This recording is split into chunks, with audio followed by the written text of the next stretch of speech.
All right, let's talk about something that happens to, well, pretty much everyone. That moment you hit 30, and suddenly managing your weight feels like a totally different ballgame. So, what's really going on here?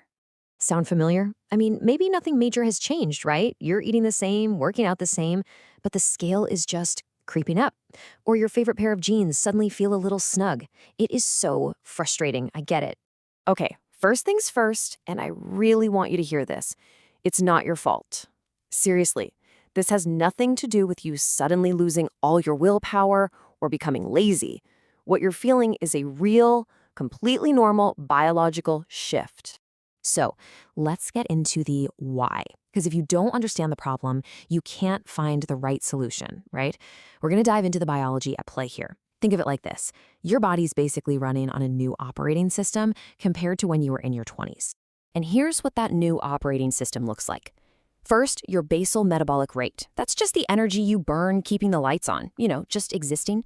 It starts to slow down. Just a little, but it adds up. Then there's this thing called sarcopenia, which sounds scary, but it just means a natural decline in muscle.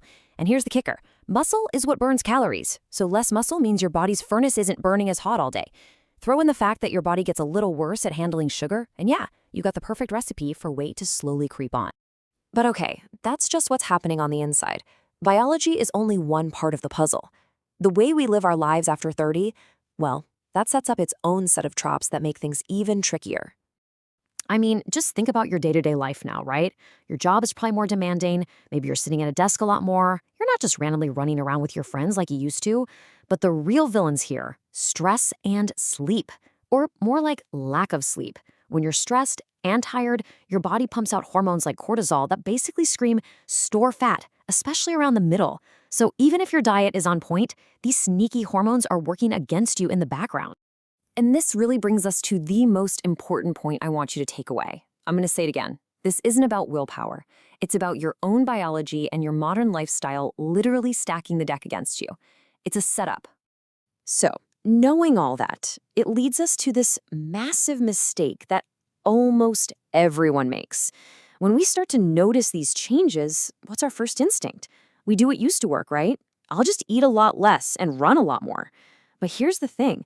That approach can actually blow up in your face. And this is exactly why those old tricks just don't work anymore. When you slash your calories super aggressively, what does your body do? It panics and starts getting rid of that precious muscle we talked about, the very thing that keeps your metabolism going.